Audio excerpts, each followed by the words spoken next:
Just like in meteorology, for the rest of science, the ultimate test of our understanding is our ability to make accurate predictions. On a grand scale, scientific theories like Einstein's general theory of relativity have to make predictions that can be tested to become accepted. In that case, it took 4 years before a full solar eclipse revealed that light passing near the sun curved, just as predicted by Einstein's theory. The first proof he was right that the sun's mass distorts the fabric of space-time, what we experience as gravity.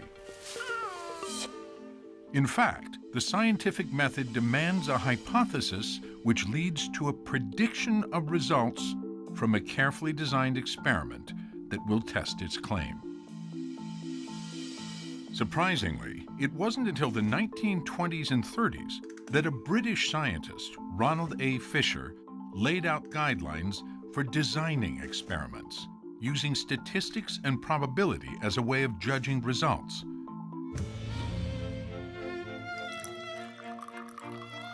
As an example, he told the story of a lady who claimed to taste the difference between milk poured into her tea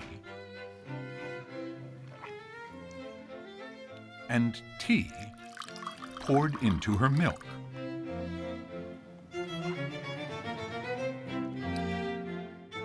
Fisher considered ways to test that. What if he presented her with just 1 cup to identify? If she got it right one time, you'd probably, well, yeah, but she had a 50-50 chance just by guessing of getting it right. So you'd be pretty unconvinced that she has a skill. Fisher proposed that a reasonable test of her ability would be 8 cups, 4 with milk into tea, 4 with tea into milk, each presented randomly. The lady then had to separate them back into the 2 groups. Why 8? Because that produced 70 possible combinations of the cups, but only 1 with them separated correctly. If she got it right, that wouldn't prove she had a special ability.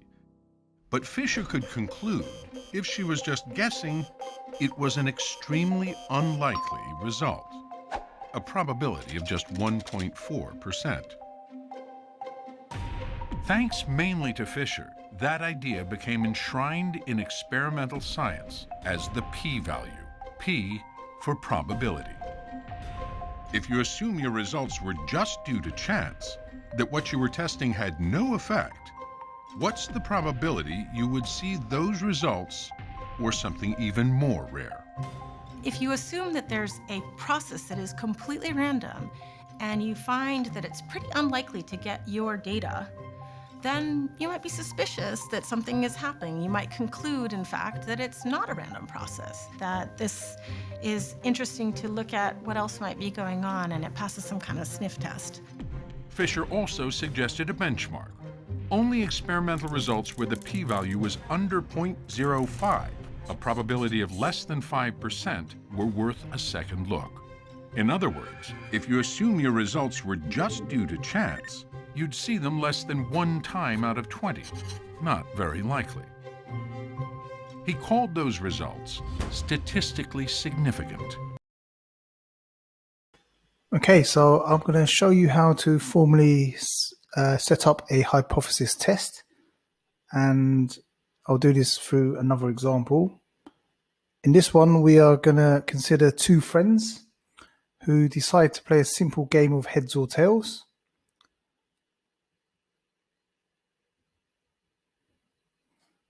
And we're in heads or tails. One of them, Michelle, decides that she'll be tails, and let's say her friend Wei Ling decides to be heads.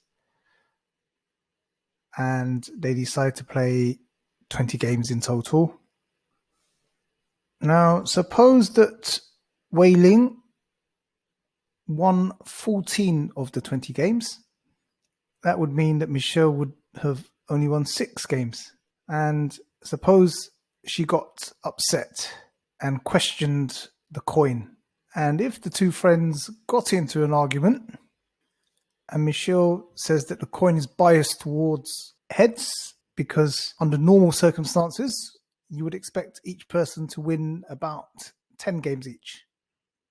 And she says, well, I think that if you would have won 11 or 12, that's acceptable. But 14, I'm going to question the coin. I think you're cheating.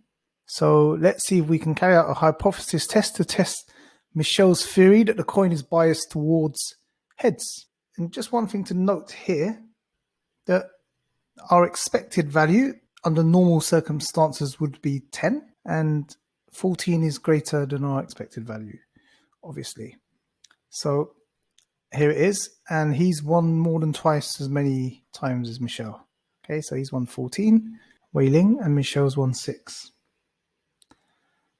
So let's carry out a hypothesis test. Now, before we do so, let's look at some of the terminology involved in hypothesis testing.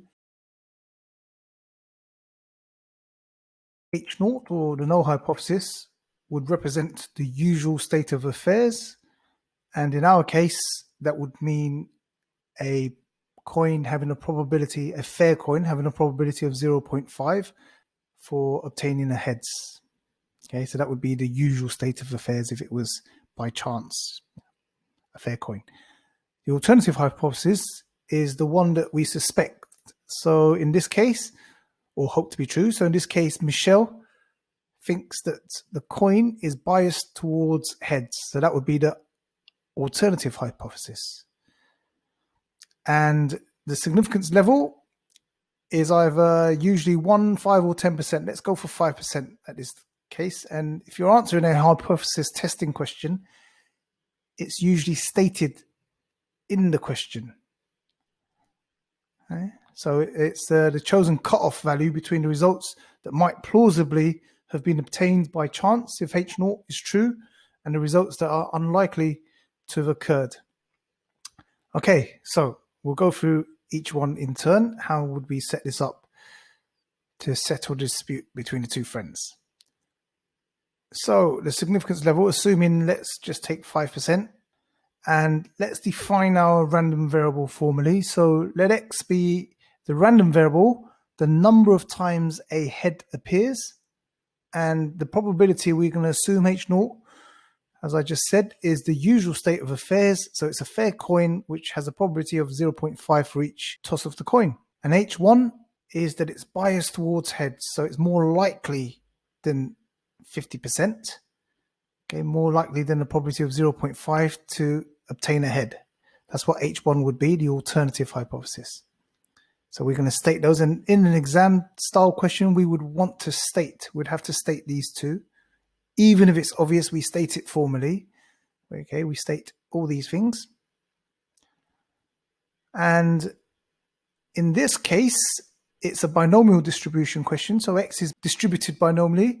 Number of times would be 20. And we always assume when we carry out a hypothesis test that we are testing it against the usual state of affairs. So H0, we are assuming that the coin is normal or fair.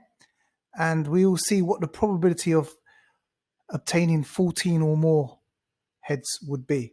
And we can work out the probability as given here. So it's 0.058, which is greater than 5%. So it's not small enough. So it's not statistically significant. Okay, so we write down, and this is our p-value.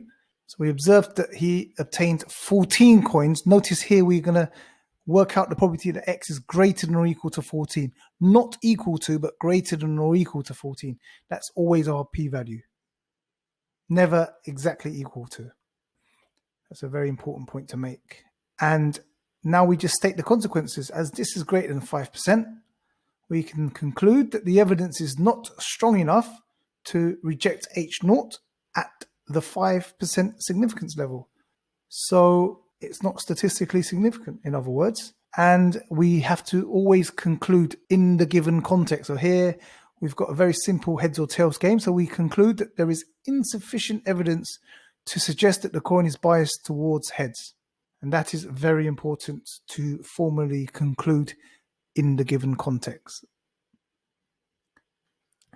Now, I just wanted to draw our attention to something else, and let's consider another scenario.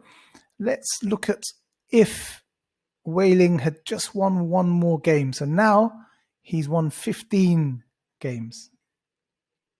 And if we worked that out, the probability, the p-value in this situation is actually 0.02. Okay, so that's actually less than 5%. And all these numbers, so if Wei Ling had won 15, 16, or 17, 18, 19, or all 20 games, all these numbers, values that would lead to the rejection of the null hypothesis. It is a region, and that can be represented as a mathematical inequality. So any number, if the observed value was greater than or equal to 15, okay, that whole region is called the critical region. Okay, and this very first number here, the number that lies on the boundary, so the 15, as it's on the boundary, we call that the critical value. And quite often they may state in an exam question, state the critical region or state the critical value. So if that was the case, our friends would have fallen out and Wei Ling would have had a telling off. But as it turns out, 14 was just enough. And so they're still friends and live happily ever after. Okay, so thanks for watching. Hope you enjoyed the video.